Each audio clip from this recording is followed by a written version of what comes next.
experiencias que se han tenido en el extranjero de buenas prácticas en materia de acceso a la justicia por la vía digital. Les comentaba que los dos países punteros de la región han sido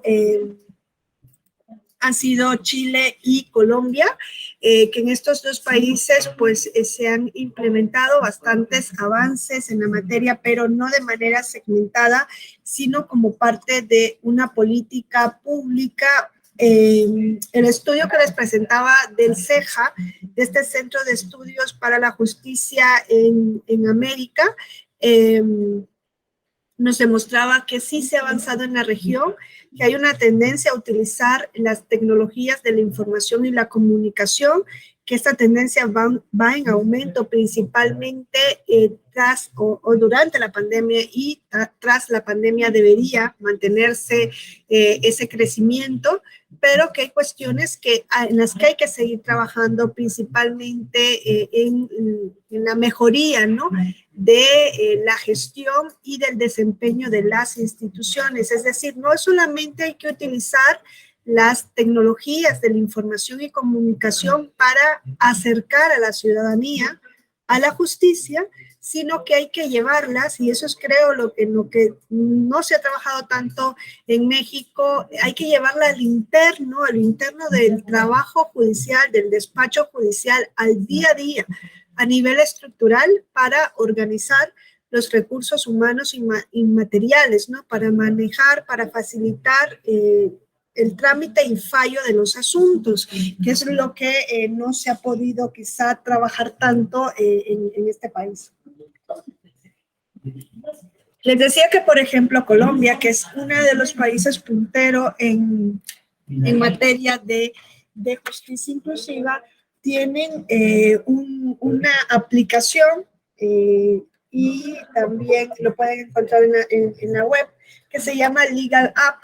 Les decía que a través de esta aplicación pues se facilita muchísimo esta parte de que la ciudadanía pueda entender cómo funciona la justicia, y que a partir de poner determinadas palabras claves en el buscador, pues se podía acceder a cómo trabaja la policía, cómo hacer un juicio en el ámbito de la propiedad, de lo laboral, de lo comercial, y los distintos enfoques que se tienen que utilizar para implementar los nuevos tipos de fallos, ¿no? Ahí encuentran el directorio, los consultorios jurídicos y todo lo que debe saber con relación a un conflicto judicial que la ciudadanía pueda tener.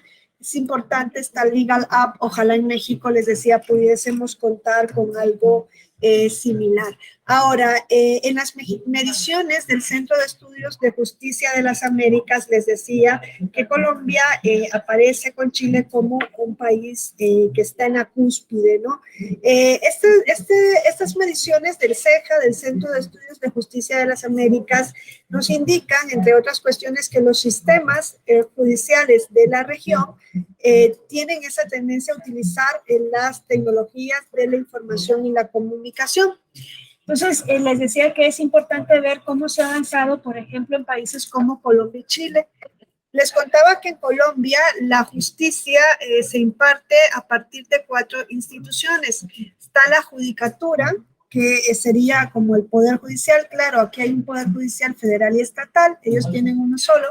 La Fiscalía General de la Nación, para el ámbito de lo penal, la Defensoría Pública y la Procuraduría General de la Nación. Son las 4 autoridades que participan en la impartición de justicia, las 4 instituciones.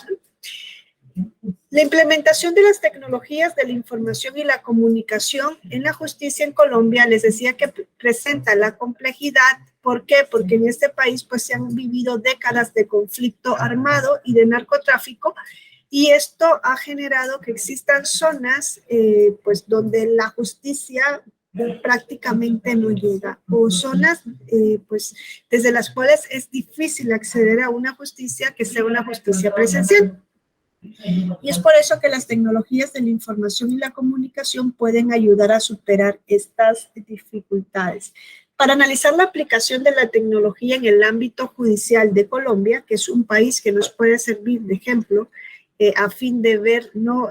Pros, o sea, fortalezas y debilidades, hay que tomar en cuenta 4 criterios. Uno de ellos es con qué infraestructura tecnológica se cuenta, ¿no? Y aquí a veces partimos de servicios básicos como el correo electrónico, o cuando hablamos de conectividad e interoperabilidad. Esta es una de las primeras cuestiones que se deben tomar en cuenta para ver cómo funciona la justicia digital en este país puntera, la infraestructura tecnológica con la que se cuenta. Luego, hay que evaluar cómo se da el seguimiento al trámite de los procesos judiciales y si hay servicios de consulta normativa, jurisprudencial y de doctrina. Con relación al primer punto, la infraestructura tecnológica, hay que destacar la importancia que tienen los enlaces entre las instituciones. Eso es importantísimo si queremos activar realmente una justicia digital. Tenemos que hablar de la interoperabilidad en cuanto a las instituciones. En Colombia, por ejemplo, aún y cuando es un país puntero, pues hay una porción pequeña de enlace entre las instituciones. Por ejemplo, entre la policía y la fiscalía. Es imprescindible, por tanto, mejorar siempre esta labor, ¿no? Que exista realmente un enlace, una conectividad, una interoperabilidad en las instituciones. Esto sería, por un lado, un punto que podríamos ver con relación a México, y el otro punto es la firma, lo que se denomina firma judicial, ¿no? O la firma digital. Eso en Colombia había sido muy poco utilizado, la firma judicial. Se habían hecho experiencias pilotos, pero no se había dado la transición, ¿no? De los documentos físicos a los documentos electrónicos.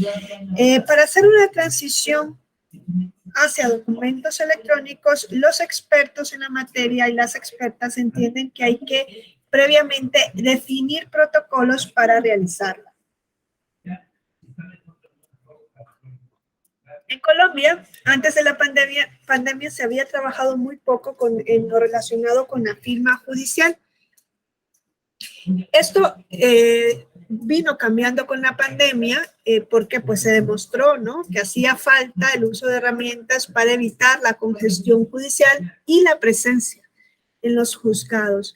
Entonces, se ha venido trabajando por transitar de una firma judicial a una firma digital que funcione paralela a la física o a la tradicional. Se ha venido hablando en Colombia de una identidad digital, no solamente firma, sino identidad digital. Ahora, ¿cómo construimos esta identidad digital, no? ¿Cómo se construye? ¿Cómo funciona? Fíjense, en Colombia, que es uno de los países punteros, pues ya pensemos cómo está el resto de los países. La identidad no presencial se venía trabajando a través de los correos electrónicos. Lo que se decía en Colombia es que él o la usuaria de la justicia digital iba a registrar en un sistema de información del Registro Nacional de Abogados de Colombia, iba a registrar un correo electrónico. Por tanto, entendían que si se remitía un mensaje a partir del colegio que estuviera registrado en este Registro Nacional de Abogados, ese correo, ese mensaje se iba a asociar inmediatamente con una persona y con un expediente judicial. Miren, de lo que les estoy hablando es que, por ejemplo, si entraba un correo electrónico que estuviese registrado ante el Sistema de Información del Registro Nacional de Abogados de Colombia, y, por ejemplo, en ese correo se solicitaba desistir de determinado procedimiento, el juzgado que estaba conociendo de este procedimiento iba a tener que tramitar este desistimiento, aun y cuando no se contara con una firma. Entonces, claro, en Colombia se dijo, vamos a transitar a la justicia digital, pero transitan de una manera bastante llamativa, ¿no? Dicen, ok, ¿cómo se va a construir esta justicia digital? Pues la persona no tiene que venir directamente al juzgado a gestionar nada relacionado con el proceso. Lo puede hacer directamente a través de las tecnologías de la información y la comunicación. Pero ¿cómo la vamos a identificar? Pues con un correo electrónico. se va a registrar en el registro, en el sistema de información del Registro Nacional de Abogados de Colombia, y con ese correo que se registre va a poder actuar en todas las diligencias. Imagínense, si desde ese correo llegaba una diligencia de asistimiento, se decía, con solo eso podemos tener, ¿no?, por recibida la solicitud. Esto desde luego es peligroso. ¿Por qué? Porque imagínense, si hay una sustracción, un hackeo del correo electrónico, una suplantación de la identidad, en este caso de la identidad digital, esto puede poner en peligro pues los derechos que se debaten en un determinado juicio o la misma confianza en la justicia. Entonces esto llevó a que en Colombia se estudiase, claro, se pusiese sobre la mesa el hecho de que hay que exigir más autenticaciones o autenticaciones fuertes para permitir asegurar la identidad de una persona. Entonces se dijo, es necesario la firma digital. No solamente es necesario, ¿no?, la firma judicial, sino una firma digital. Hay una diferencia entre la firma electrónica y la firma digital, ¿no? La firma electrónica, que es la que, pues, se venía utilizando, es aquella que se basa en un esquema de usuario-contraseña y que incluso puede pedir una serie de códigos que te llegan al celular, ¿no? Lo que se está implementando como mecanismo de seguridad en algunas instituciones para proteger pues la información, ¿no?, de la institución, pero es una protección bastante baja. Esa es la firma electrónica, es una seguridad baja a media, ¿no? No es tan fácil, pero es relativamente fácil, se dice sencillo, suplantar incluso así la identidad de una persona. Las personas expertas en la materia se lo dicen, que lo correcto sería implementar una firma digital y en este sentido, pues crear una infraestructura de clave pública sumada a un proceso de validación sumamente riguroso. En algunos países se ha establecido precisamente que esta firma digital incluso genera una presunción legal de autenticidad. Entonces, eso es importantísimo tomarlo en cuenta, ¿no? ¿Cómo vamos a identificar al usuario o usuaria de la justicia digital? Con una identidad digital a partir de una firma digital sería lo más conveniente. ¿Por qué? Porque esto lleva un proceso de validación mucho más riguroso, a tal punto que en algunos países hay una presunción legal de autenticidad. Otro aspecto que hay que tomar en cuenta en la infraestructura tecnológica es que las redes institucionales de datos desgraciadamente no funcionan de manera conectada, no están interconectadas. A esto es a lo que le llamamos interoperabilidad en cuanto a las instituciones, a las redes institucionales. Esta interoperabilidad en nuestra región es prácticamente nula. A veces nos quedamos reducidos únicamente al intercambio de correos electrónicos. Entonces, lo que hace una persona dentro de una institución, su trabajo es prácticamente difícil que se pueda interconectar, ¿no?, a otra persona que pertenezca a la misma institución o a una institución que lleve a cabo una labor conexa. Es importante, por tanto, trabajar en la interoperabilidad. Fíjense, en el ámbito de lo electoral, esa interoperabilidad pues queda en deuda en materias relacionadas, por ejemplo, entre otras cuestiones, con el registro electoral. Mire, ustedes saben que se ha venido trabajando en los últimos años en un reconocimiento del derecho a la identidad de género, si lo ponemos así, ¿no? Esto nos pone de frente con cuestiones relacionadas con derechos humanos. Si una persona quiere rectificar, ¿no?, hacer una rectificación en sus documentos de identidad sexogenérica, en México, en algunos estados, va a tener que ir primero a la vía judicial para que el órgano judicial autorice que efectivamente esta persona cambie de nombre modifique su imagen y cambie o se le dé una resignación sexogenérica conforme a la identidad de género autopercibida. En otros estados lo puede hacer directamente yendo al registro civil, que esto es un procedimiento administrativo y es el que ha dicho la Corte Interamericana que es el procedimiento acorde con los derechos humanos. Pero, ¿qué sucede? Pensemos en el caso que una persona logra hacer la rectificación registral en el registro civil, ¿no? En el registro de lo civil, para modificar la partida de, o el certificado de nacimiento. Con eso no hay una interoperabilidad en México. Esa modificación que se hace en el registro civil no trasciende a otros registros que tienen una conexión, una conectividad en su actuación. Por ejemplo, el registro de lo electoral, que es el que va a expedir la credencial para votar con fotografía, que en México es el documento oficial de identidad.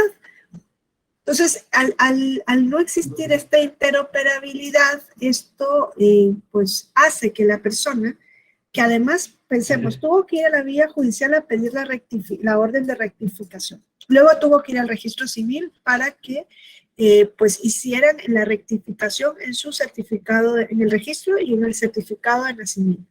Y luego va a tener que ir, por ejemplo, al registro electoral para que modifiquen la cédula de la credencial para votar con fotografía conforme a lo que consta en el registro de los civiles. Entonces, poner sobre las espaldas, ¿no? del ciudadano, de la ciudadana, una carga que se podría aliviar si existiera realmente una interoperabilidad entre las instituciones que trabajan de manera conexa. A eso me refiero con la infraestructura tecnológica y con la interoperabilidad o las redes institucionales.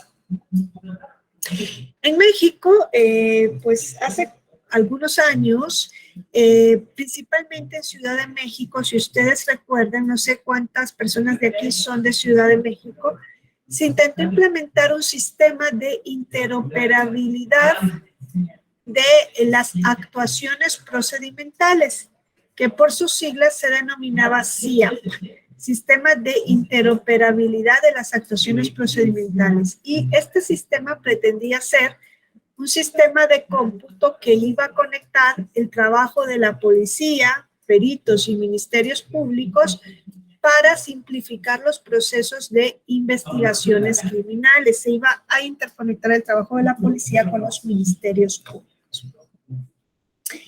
A día de hoy, el SIAP, este sistema de interoperabilidad de las actuaciones procedimentales, ha demostrado ser un sistema fragmentado, que no ha cumplido con los objetivos deseados. Pues se ha mencionado que algunas partes de las investigaciones no entran dentro del sistema, sino que lo hacen los policías es llevarlos en USB, o sea, andan en archivos Word, en USB con los agentes policiales. Ese sistema de interoperabilidad de las actuaciones procedimentales, este SIAP, ha tenido diversas fallas que impiden que algunos reportes se puedan subir, algunos reportes de las investigaciones se puedan subir al sistema. Se dice que distintas observaciones que se han hecho, ¿no? De cómo funciona este SIAP. Dicen que a veces es imposible subir los videos que son evidencias de un delito. Incluso a veces, pues el sistema impide que la gente ingrese con la firma electrónica que da validez a los reportes. Y a esto se suma otro elemento gravísimo, que es la obsolencia de los equipos. Se ha manifestado que incluso algunos ordenadores o algunas computadoras, ¿no?, desde las que actúan los policías o los ministerios públicos, son anticuados y presentan problemas incluso para abrir un archivo de Word. Esto genera en el ámbito de la investigación criminal que este sea un sistema pues ineficaz, ¿no? Ya que la información anda dispersa y se decía, hombre, una persona que delinquió en la parte sur de la ciudad quizá vuelve a delinquir a los 2 días en otra zona y pues la policía no puede tener esa información porque no hay interoperabilidad. La información anda dispersa sin que exista una coordinación central y esto obstaculiza, pues, por ejemplo, que se tenga información de delincuentes, por ejemplo, que reinciden o que exista lo que podemos llamar coloquialmente como un cruce de datos o lo que criminalísticamente podría ser realizar un patrón del delincuente, ¿no? Entonces es importante siempre que a nivel de las instituciones exista esa interoperabilidad, esa interconexión de datos para que sea muchísimo más fácil poder realizar la gestión si es que de verdad queremos digitalizar la justicia. Ahora, con relación al trámite de los procesos judiciales, este es uno de los sectores más fortalecidos en las últimas décadas. Se han desarrollado instrumentos para consolidar, por ejemplo, en Colombia, una base de datos nacional y la consulta en línea del estado de los procesos judiciales a través de un portal web. O sea, hay un portal web donde hay una base de datos que es una base nacional y hay una consulta en línea. No sé si ustedes tienen alguna experiencia desde sus estados de si tienen, ¿no? Por ejemplo, una base de datos donde puedan acudir por jurisdicción, ¿no? O por la naturaleza de determinados órganos y consultar en línea cómo está el estado del expediente. Eso también es un indicador de cómo está funcionando la justicia digital.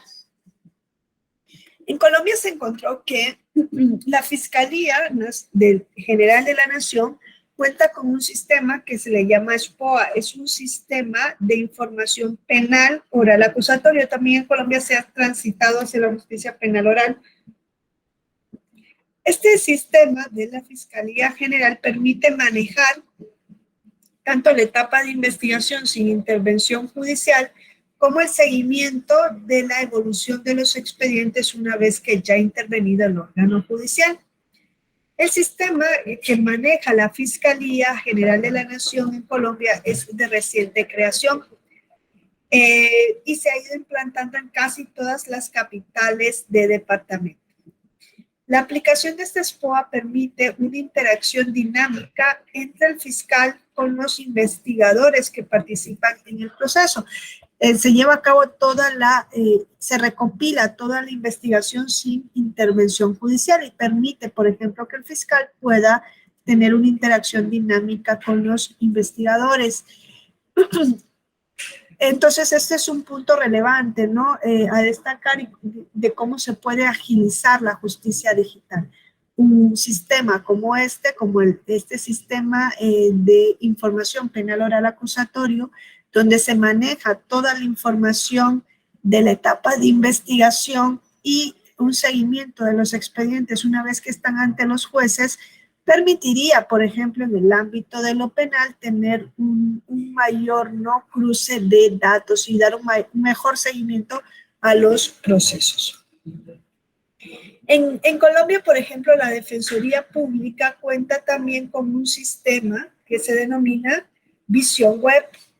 Este sistema de la Defensoría Pública fue desarrollado a mediados de la década pasada y además de registrar las actuaciones judiciales, es la Defensoría Pública, ¿no? Además de registrar las actuaciones judiciales relacionadas con el caso, permite registrar actividades complementarias desarrolladas por el defensor o defensora pública. De esta forma, a través de este sistema, se permite el seguimiento al estado de los procesos y la evaluación de la gestión del defensor público. Nos permite dar el seguimiento de cómo están los procesos judiciales y valorar cómo ha ido trabajando él o la defensora pública. Hay una debilidad en este sistema que lleva la Defensoría Pública, y es que en este sistema cada institución digita la información en su sistema de manera independiente. Esto significa que la información puede digitarse dos veces.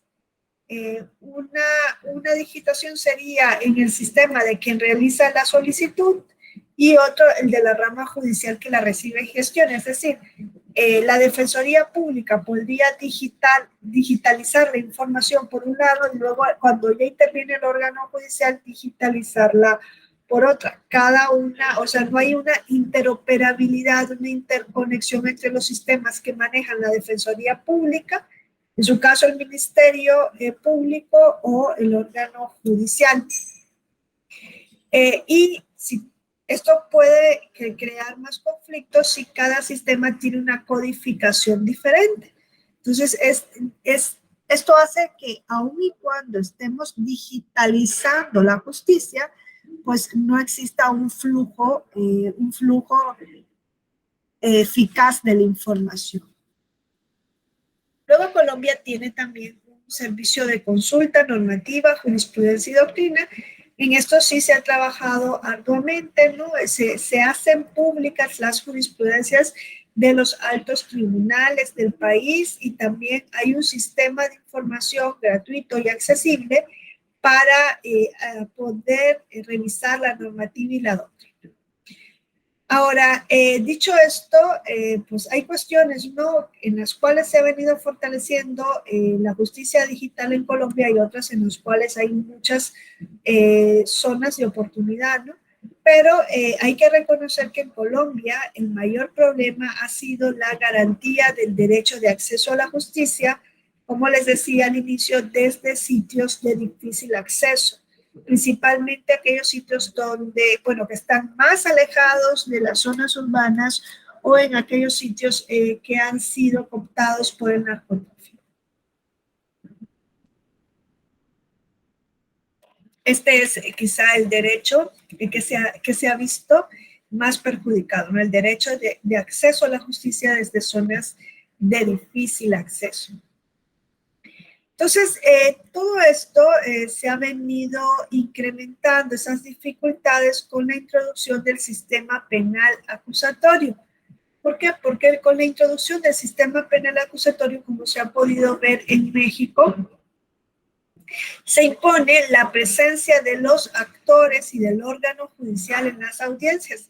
Se rigen por el principio de inmediación del órgano judicial, ¿no? Entonces, esto agrava la situación de Colombia. ¿Por qué? Primero, porque hay zonas remotas a las que solo se puede acceder por avión o mediante un desplazamiento terrestre superior incluso a un día de transporte, ¿no? Y estos son muy costosos y en muchas ocasiones son de accesos imposibles. Y eso por un lado, ¿no? Zonas remotas y luego zonas que no son remotas, pero que tienen dificultades de orden público o son zonas de alto riesgo. Aunque en estas zonas de difícil acceso existan, por ejemplo, jueces municipales, se encuentra que los mismos, estos jueces municipales, pues no tienen competencia para conocer de asuntos mayores como sería el narcotráfico o el terrorismo o el tráfico de armas, ¿no? En este sentido, los órganos judiciales competentes y los órganos de segunda instancia, principalmente en el ámbito de lo penal, donde la segunda instancia es un derecho, están ubicados en cabeceras de Distrito Federal, no van a estar ubicados en estas zonas de difícil acceso. Entonces, cuando ocurre un caso que podríamos denominar como caso complejo, la ciudadanía se tiene que desplazar para cumplir con el requisito de la audiencia y esto desde luego supone restricciones económicas, restricciones de movilidad que en la mayoría de las veces se traducen en un impedimento para poder acceder a la justicia. En México ustedes tienen cuestiones bastante parecidas también, ¿no? Estos problemas, más aún que México es un territorio amplísimo, ¿no? Y también con el problema de sitios con dificultades de orden público y de alto riesgo. Entonces hay zonas a las cuales es casi, pues prácticamente imposible acceder, o zonas desde las cuales se hace difícil acceder, y el acceso se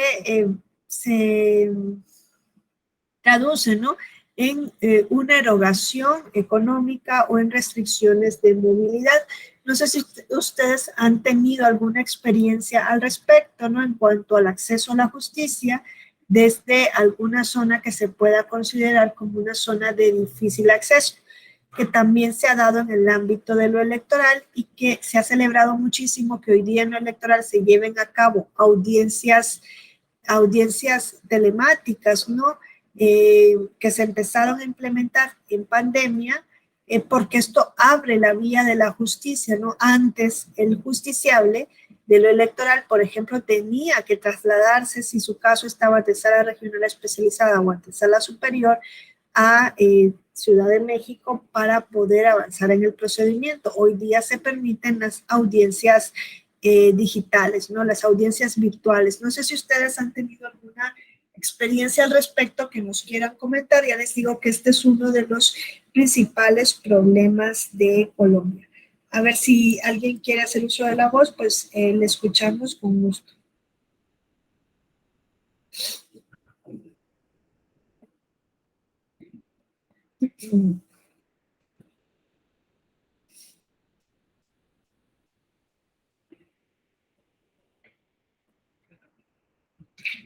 Pues sí me gustaría saber si trabajan, se los preguntaba el otro día, porque pues no sé si trabajan como litigantes o si están en el ámbito de lo judicial, si ya trabajan en el ámbito de lo electoral o no pertenecen a ninguno de esos ámbitos.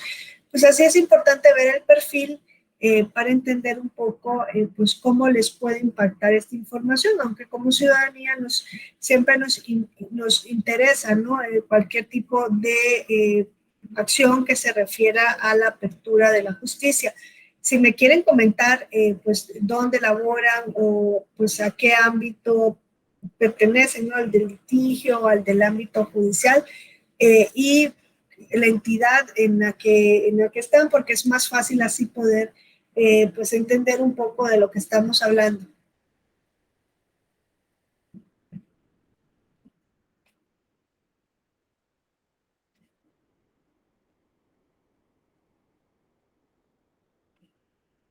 A ver, los escucho o los leo.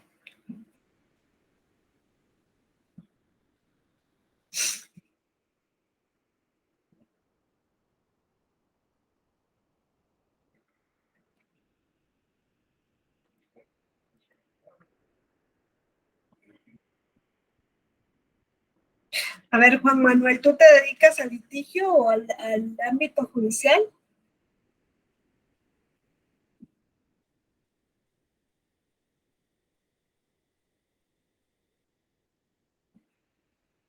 Jorge. Ah, sí. Ah, ok, es un órgano electoral local. ¿Y ustedes han llevado, pero es jurisdiccional o administrativo, han llevado a cabo alguna audiencia virtual? ¿Manejan en algún momento audiencias virtuales?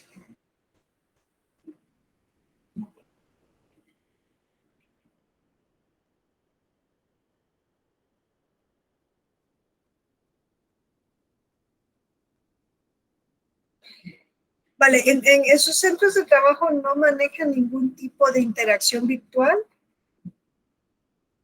El registro de candidaturas fue en línea.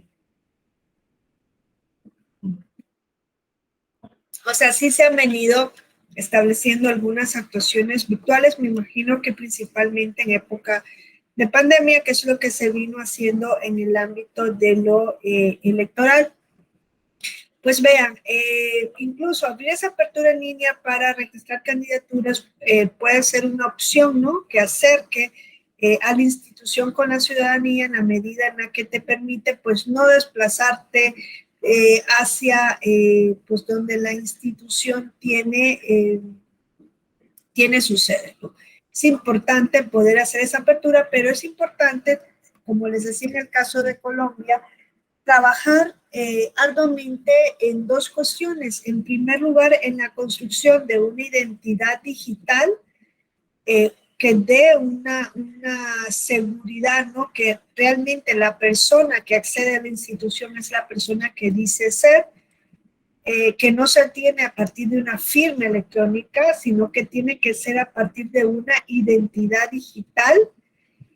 En eso hasta incluso el Tribunal Electoral yo consideraba que era bastante arcaico, en el sentido de que se dice, viene un documento, ¿no? Y viene por correo electrónico, pero no trae la firma de puño y letra, pues no se le admite a trámite. Entiendo yo que se puede transitar, ¿no? Pero quizá para eso habría que reformar la ley o reinterpretar la ley a través de un acuerdo interno, decir, ok, se puede trabajar con una firma digital. ¿Por qué? Porque hoy día nos estamos moviendo hacia ese ámbito de la digitalización.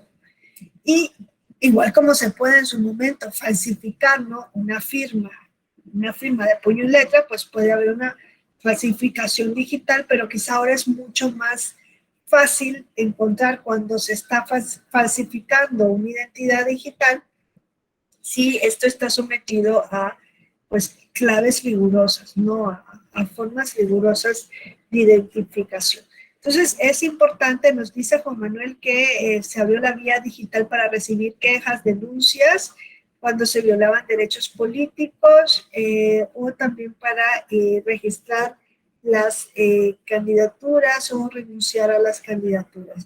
Claro, en pandemia se nos puso de frente esa realidad, ¿no? Que ya pues íbamos a tener que transitar, lo tuvimos que hacer prácticamente de un solo golpe, y muchas instituciones pues no estaban preparadas para ello. Hablo de instituciones judiciales, no estaban preparadas para ellos y no podían funcionar de manera digital. Pero esto nos puso de frente con una nueva realidad y nos puso de frente con el hecho de que se puede trabajar, quizá ya no de manera completamente presencial ni de manera completamente remota, pero sí en una modalidad mixta, y que nosotros vimos cuáles eran los beneficios en tiempo de la pandemia, ¿no? De no tener que trasladarse a un determinado lugar, pero hay otros efectos que en materia de justicia tienen para el justiciable, que es el ahorro en tiempo y en economía, ¿no? Incluso vamos a ver que para los órganos judiciales también se transforma de alguna manera, y cuando hablo de órganos judiciales los personifico, ¿no? Para quien ejerce la jurisdicción, las personas que trabajan en una jurisdicción, pues se puede traducir en una serie de ventajas. Las sesiones, claro, todo esto se ha venido implementando. Yo les digo que el Tribunal Electoral hacía las audiencias presenciales, se ha transitado hoy a las audiencias virtuales. Las mismas sesiones de sala superior, ¿no? Se realizan de manera virtual, y esto permite, no ha impedido que la justicia pueda seguir trabajando. Se ha seguido trabajando y permite normalizar que hay otra forma de hacer el trabajo. Entonces les digo que en Colombia esta cuestión es bastante importante. ¿Por qué? Porque hay zonas de difícil acceso, y desde esas zonas de difícil acceso, pues muchos ejemplos nos decían que se obstaculizaba completamente el poder ejercer el derecho de acceder a la justicia. Un ejemplo, o un par de ejemplos de casos que pasaron en Colombia, que nos ponen de frente y que pueden ser completamente extrapolables para México, que nos ponen de frente como una justicia presencial puede ser una imposibilidad. Por ejemplo, en una ciudad de Colombia que está ubicada en las fronteras con Venezuela, una mujer había sido condenada por posesión de estupefacientes.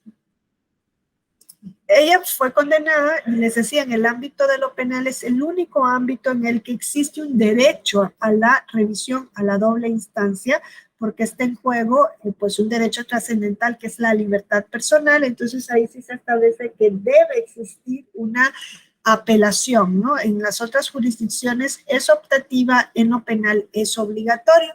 Ella no pudo hacer uso de esta apelación, o sí lo hizo, pero el caso quedó sin tramitar por muchísimo tiempo por las dificultades que esta mujer tenía para desplazarse. Pensemos, el costo básico, por ejemplo, del desplazamiento de esta mujer a donde estaba ubicado el tribunal de apelación, era de alrededor de $1,000 y era una mujer de escasos recursos, ¿no? Además de esto, pues tenía que coordinarse con un defensor público. Si el defensor público también se tenía que trasladar al lugar donde se encontraba el tribunal de apelación, se elevaban los costos. Ahora, si pensamos en trasladar al órgano judicial con su secretario o secretaria al lugar donde se encontraba la justiciable, pues los costos se elevaban muchísimo más por elementos de seguridad. Y se decía, miren, trasladar a esta justiciable hacia el órgano judicial son como $1,000 y trasladar al órgano judicial a donde se encuentra la justiciable son alrededor de $5,000. Es imposible asumir ese gasto, decía el órgano judicial, y por tanto, pues esta persona no puede acceder a la apelación. Esto se traduce entonces en un no acceso de la persona a la justicia. No estamos hablando de una cuestión menor, estamos hablando del acceso a la justicia. Ahora, hubo otro caso en Colombia, un caso de narcotráfico por una célula guerrillera. Esto estaba radicado ante un juez de lo penal. Pues los jueces de lo penal están en los distritos judiciales en Colombia y no están precisamente en estos municipios tan conflictivos. En este caso, había varios testigos que estaban ubicados en la zona selvática del Amazonas que toca a Colombia. Claro, estas personas que eran testigos de este caso, que era un asunto de narcotráfico, además del peligro al que estaban pues sometidos, tenían que trasladarse a donde está el juez que llevó el proceso, y tenía que hacer un traslado por avión. El costo de desplazar a los testigos era impagable para la administración de justicia, decían, es imposible. Y luego era mucho más imposible desplazar al órgano judicial a esta zona enclavada en la selva amazónica por razones de seguridad. Nuevamente, las condiciones impedían el acceso a la justicia. Entonces, en Colombia se encontraron que había varias zonas con estas características, decenas de zonas con estas características, centenas de municipios con altos índices de presencia de tráfico de droga y de armas. Entonces, la solución, se dijo, debía pasar por la implementación de la tecnología, y para ello en Colombia se construyó un proyecto muy importante con base en una conectividad satelital. ¿Por qué? Porque en muchos de estos sitios no existía ni siquiera la conectividad por cable. La conectividad satelital es muchísimo más cara, pero se dijo, hay que trabajar en la implementación de esta tecnología, en implementar videoconferencias. Claro, se pierde ese concepto, o hay que transformar también, ¿no? Ahora mismo, pues estamos frente a esta deconstrucción. Como humanidad atravesamos un proceso de deconstrucción. Y dice, pues hay que analizar si es posible hablar de una inmediación judicial, aunque el órgano judicial no se encuentre presencialmente, sino que se encuentre interconectado a través de estas nuevas tecnologías. Claro, hay que crear protocolos cuando hablamos del uso de la tecnología para permitir, ¿no?, que se siga accediendo a la justicia desde zonas remotas o zonas conflictivas. Hay que dictar lineamientos o protocolos para garantizar los derechos y deberes fundamentales de quienes participan en estos procesos en donde el órgano judicial actúa de manera remota, ¿no? Entonces, siempre es necesario hacer esta regulación. El gran reto que queda ahora en Colombia es pues sustituir este sistema satelital por uno de telefonía celular, pero es el que se está intentando trabajar. Tras la pandemia, les decía, pues se nos puso de frente que la pandemia llega a América Latina en medio de un proceso de modernización en algunos poderes judiciales. Como ya les comenté, se habían venido dando pasos para introducir la tecnología, por ejemplo, a partir del acercamiento del órgano judicial a la ciudadanía. Pero claro, queda una cuestión también, no es solamente hacerlo de manera, pues, externa, ¿no?, una apariencia, sino que hay que hacer la digitalización completa. Por ejemplo, hay que transformar los expedientes a expedientes digitales que puedan manejarse por distintas áreas de una institución o por distintas instituciones. Hay que hacer real la interconectividad o la interoperabilidad de los sistemas para crear realmente un acceso remoto a la justicia. No todos los países han participado de esta ola de modernización. En algunos países pues, predomina esta forma o está únicamente implantada la forma tradicional de acceder a la justicia a través de juicios escritos, a través de expedientes físicos, a través de la inmediación del órgano judicial presencialmente. Ahora, ¿cómo vamos a adaptar entonces esa nueva forma de justicia en el mundo post-pandemia? Pues hay países en los que se ha ido avanzando, incluso Colombia, que es de los más avanzados, vemos que tiene muchísimas áreas de oportunidad, y hay países en los cuales se han quedado todavía en el sistema tradicional de acceso a la justicia. ¿Qué va a pasar en esta etapa post-pandemia? Desde luego, pues es necesario que nuestros órganos y nuestros sistemas redoblen los esfuerzos para alcanzar esa transformación digital. Es necesario que transitemos al expediente digital. Es necesario transitar a las audiencias orales virtuales. Es necesario crear mecanismos que permitan el acceso a una justicia eficaz. Nuestros poderes judiciales pues no estaban preparados para afrontar esta crisis, como no la estaba preparado, creo que ninguna institución dentro de un estado, ni nosotros como individuos, ¿no? En la mayor parte de los estados también, y esto tuvo que ver con la justicia, se dictaron estados de excepción. ¿Ustedes saben qué es un estado de excepción?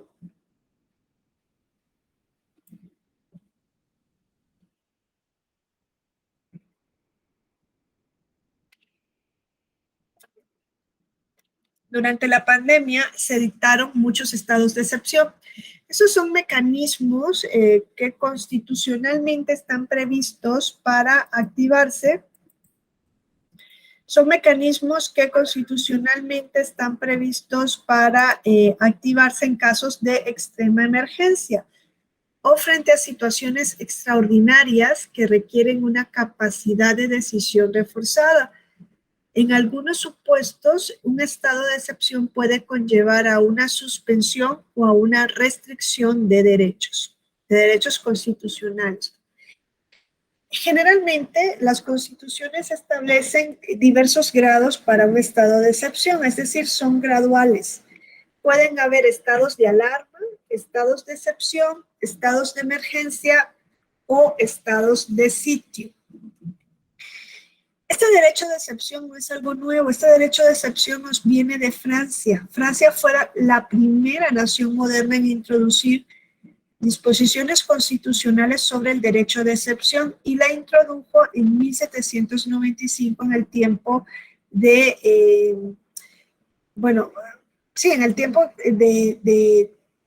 tras la Revolución Francesa, ¿no? Entonces, desde 1795 ha trascendido a otras culturas jurídicas. Recordemos, por ejemplo, que con la entronización de Napoleón Bonaparte como rey de España en 1808, se instauró un estatuto que se denominó Estatuto de Bayona, en el que se incluían disposiciones relativas también al derecho de excepción. Y este modelo luego ha sido seguido por diversas constituciones de América, por ejemplo, en Argentina, en Chile, en Perú o en Ecuador. Los estados de excepción se hicieron también muy populares después de las guerras mundiales. Se articuló una especie de respuesta, ¿no? A lo sucedido en ambos episodios tan trágicos para la humanidad. Y ya ven, aquí les presento cómo se han venido tratando los estados de excepción o la denominación que reciben en distintos estados de la región, ¿no? En Argentina hay estado de sitio, de emergencia, de necesidad, de urgencia. En Bolivia se habla de una sola figura, de un estado de excepción. En Chile, de asamblea, de sitio, de catástrofe, de emergencia. Generalmente se transita por diversas etapas. En Perú, por ejemplo, puede haber de excepción, de emergencia y de sitio. Eso significa que es gradual y que en cada estado, o sea, el más leve sería el de excepción, el siguiente es de emergencia y el siguiente de sitio. Y en atención a la escala que se vaya transitando, se puede ir suspendiendo más derechos, ¿no? En este habrá una suspensión menor, en este mayor y en esta la más alta, que sería un estado totalmente militarizado. El estado de emergencia nos habla, por ejemplo, de una peligrosidad que implica circunstancias que facultan su declaración, que puede ser una catástrofe natural, ¿no? Podría crearse un estado de emergencia a partir de un terremoto, de un huracán, pues serían como producto de catástrofes naturales, o podría declararse un estado de emergencia como producto, por ejemplo, de una movilización social dentro del país. El estado de excepción implica ya la interrupción en el curso regular de las vidas ordinarias de las personas y de las instituciones. Hay una ruptura de cómo funcionan las instituciones, lo que conlleva una interrupción en el goce de determinados derechos, como puede ser el derecho de asociación, el derecho de reunión, de manifestación, ¿no? Se pueden incluso restringir determinados derechos. Y el estado de sitio, este alude a un concepto propio de la jerga militar y se refiere a un régimen de excepcionalidad que se opone como una respuesta a una amenaza o a una agresión bélica. Entonces, como vemos, la mayor parte de los países de la región prevé una pluralidad de modalidades para referirse al estado de excepción. Algunos países contemplan un único instituto para atender situaciones de distinta índole y otros países nos hablan de una gradualidad, ¿no? Diversos institutos para atender determinadas situaciones.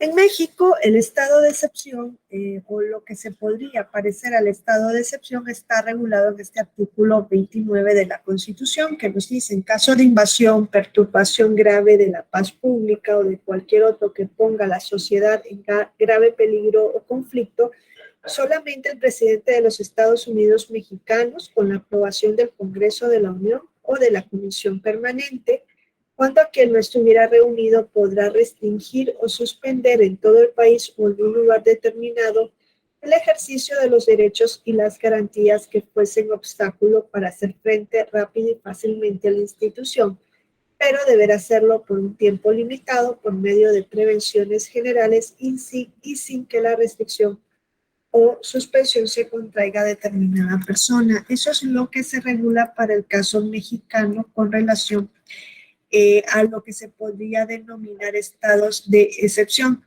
Nos dice que este artículo nos dice también que los decretos que se expidan pues no pueden actuar sobre determinados derechos. Nos dicen no pueden afectarse, estas restricciones no pueden afectar la prohibición de discriminación, al reconocimiento de la personalidad jurídica, a la vida, a la integridad personal, a la protección de la familia, de la niñez, del nombre, de la nacionalidad, de la libertad de pensamiento, conciencia y una serie de derechos. Este artículo 29 de la Constitución es bastante similar al artículo 27 de la Convención Americana de los Derechos Humanos, que nos dice también, ¿no? Nos da un texto bastante similar a lo que se puede entender como estado de excepción a nivel de los organismos interamericanos. La jurisprudencia, por ejemplo, de la Corte Interamericana de los Derechos Humanos ha establecido como presupuesto habilitante para que un Estado pueda declarar un estado de excepción, que exista una amenaza inminente que no pueda resolverse a través de los mecanismos previstos en el ordenamiento jurídico, y que la suspensión de los derechos se rija por el principio de proporcionalidad entre el medio y el fin que se pretende alcanzar, que exista una limitación temporal, que no sea para siempre, que se restrinjan los derechos, que se prohíba la discriminación en la aplicación de las medidas. cuando se ponga fin a la restricción o suspensión. Se nos dice en México de estos derechos y garantías, bien sea por cumplirse el plazo, porque así lo decrete el Congreso, todas las medidas adoptadas durante su vigencia van a dejarse sin efecto de forma inmediata. Perdón. Claudia, estoy en una clase, ¿me puedes llamar luego? Gracias. Entonces, en México hay un tratamiento específico de cómo se lleva a cabo este derecho de excepción. Lo traigo a colación, ¿por qué? Porque en tiempo de pandemia, algo que no se vivió en este país, en otros países sí se llevaron a cabo algunas medidas de excepción que se materializaron, por ejemplo, en decretos en los que se decía que se iba a suspender, entre otras, la actuación del Poder Judicial. Acciones que versaban o que cambiaban la forma en la que iba a actuar el Poder Judicial. Por ejemplo, en Chile, al inicio de la pandemia, se intentó mitigar la crisis con alertas sanitarias por parte del Ministerio de Salud, pero pronto se declaró un estado de excepción constitucional, el estado de catástrofe en todo el territorio, lo que incluyó medidas de confinamiento, cierre y control de las fronteras y un periodo de cuarentena. Incluso el Congreso adaptó rápidamente sus procesos para dar continuidad al trabajo legislativo vía remota, y pues eso permitió que el Parlamento vía remota pudiera intervenir en el impacto de la pandemia en varias materias. Se adoptaron determinadas legislaciones, pero se modificó también el Código Penal para sancionar, por ejemplo, la inobservancia del aislamiento. Se decretaron indultos para descongestionar las prisiones, y en el ámbito judicial se emitió una ley sobre la ejecución de un régimen de excepción para los procesos judiciales. En Perú también hubo la declaración de un estado de emergencia, donde se ordenó también el aislamiento social, un aislamiento social obligatorio, la restricción de determinados derechos, entre ellos el derecho a la libertad. Incluso se decretó un toque de queda en casi todo el territorio.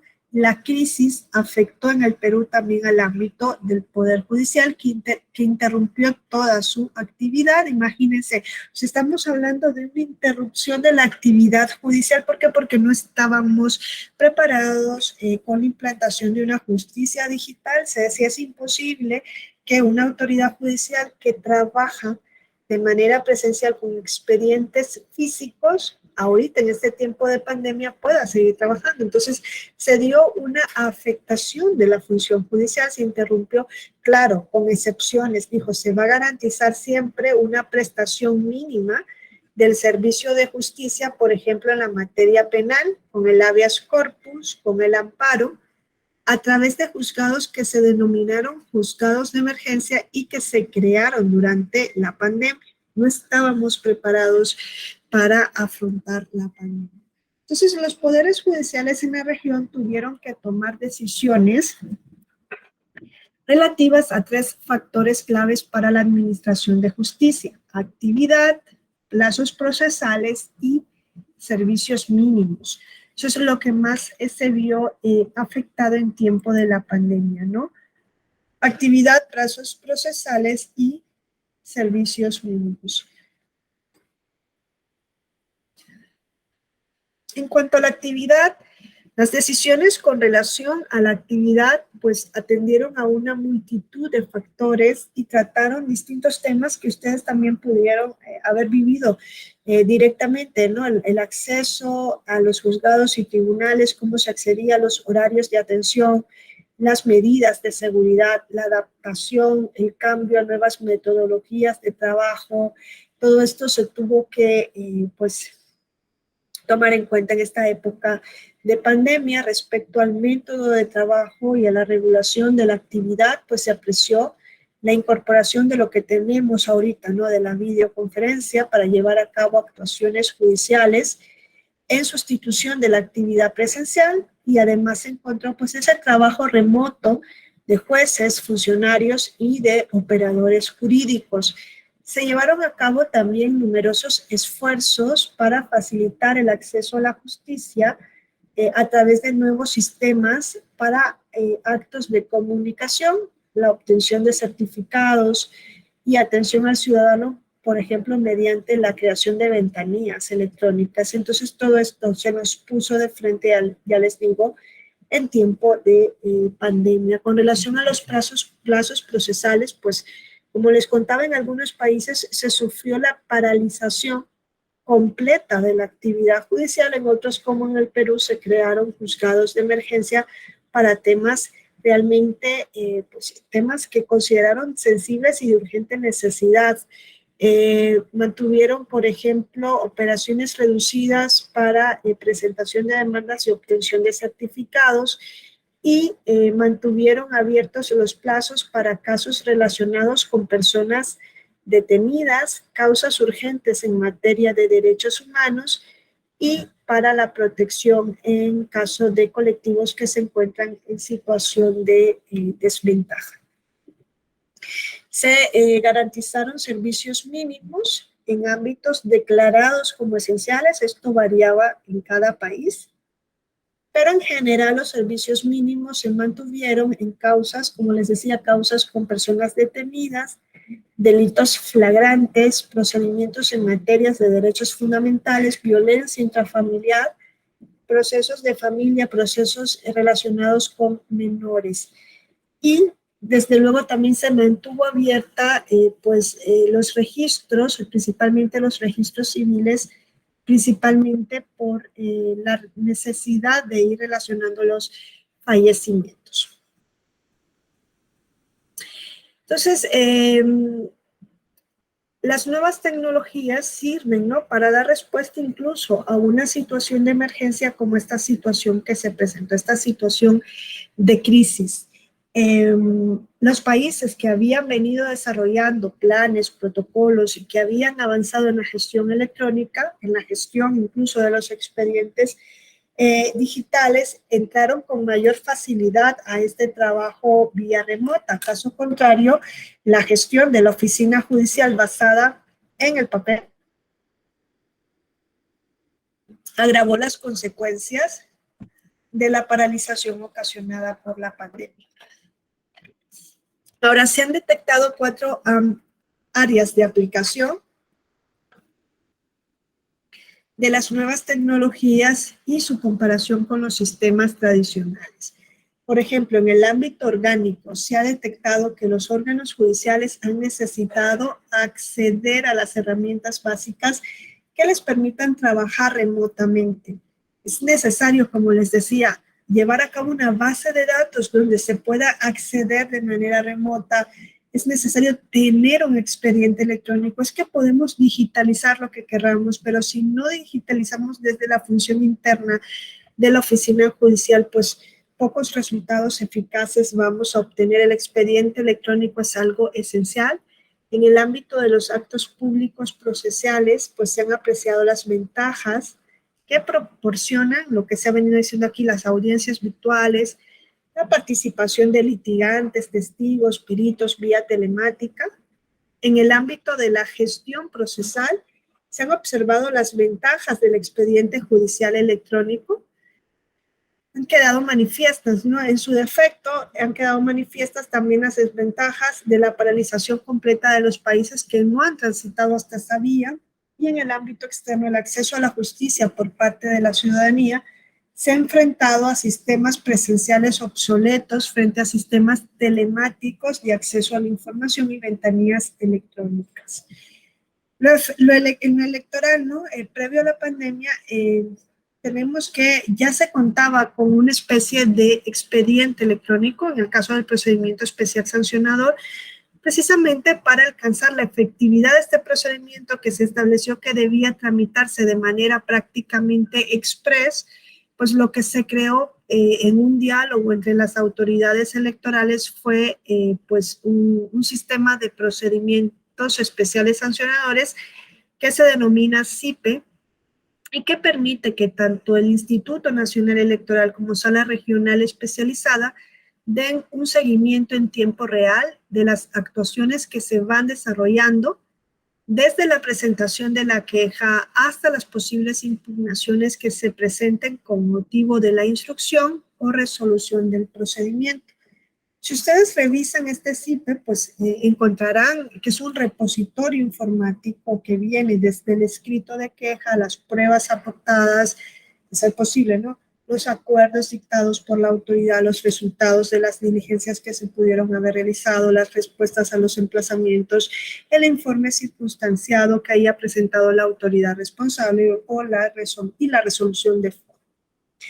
Y luego, en tiempo de pandemia, pues se implementó lo que se ha denominado el juicio en línea. No sé si ustedes han podido acceder a alguna de estas vías, al CIPE o a lo que se ha denominado el juicio en línea.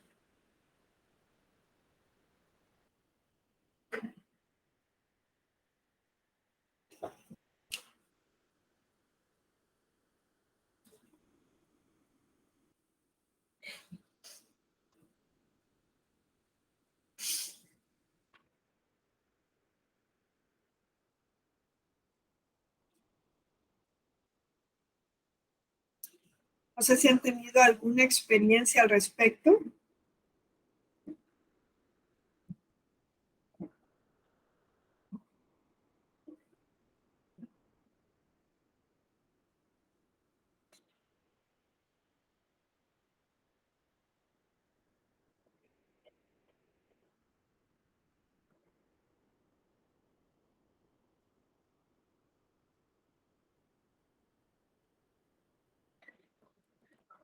A ver, chicos, les decía desde la clase anterior que es imposible dar una clase así, ¿eh? Pues bien, les invito a poder revisar, ¿no? Cómo funciona, por ejemplo, esto del ámbito de la justicia en línea, y por mi parte lo voy a dejar aquí porque pues es imposible. Yo siento que estoy hablando al vacío. Fue una de las quejas que tuve en el curso pasado. Habrá que, pues, tomar alguna medida también para que podamos interactuar, o quizá revisar pues los, eh, los temarios de cada curso y los horarios. Quizá este horario se les hace mayormente difícil. No sé si están atendiendo o no están atendiendo. Siento nuevamente que estoy hablando al vacío.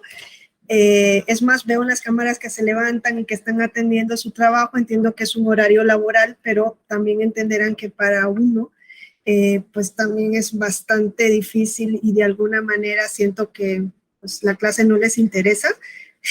Entonces lo vamos a dejar hasta aquí, y pues sí voy a hablar con el encargado de este curso para que pues tomamos alguna decisión al respecto. Quizá hay que cambiar el temario, quizás el tema pues les da igual, o quizá hay que cambiar los horarios del curso, o ver si se pueden inscribir en un curso en el que se pueda atenderlo. Y Jaime, ¿estás por ahí?